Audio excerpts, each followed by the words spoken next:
ka nag-iisip? Nandun na nga magandang opportunity sa Japan, pinakawalan mo pa. Bumuntong hininga si Lourdes. May magandang opportunity naman din po rito. Kahit saan naman po yata ako pumunta, basta masipag lang. Iba pa rin sa Japan. Saka paano yan? Di ba pinag-aaral mo pa yung mga pamangkin mo? Saka paano ko? Paano ang mga luho ko? Gustong gusto niya ng manumbat.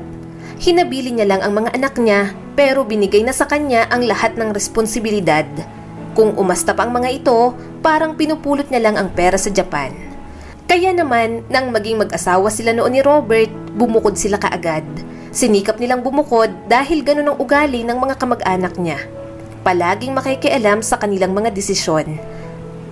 Mama, may mga magulang pa naman po ang mga pamangkin ko. Sinabi ko pong tutulungan ko lang, pero hindi ko naman po sinabing ipaako ninyo na sa akin ang pag-aaral nilang lahat. Unang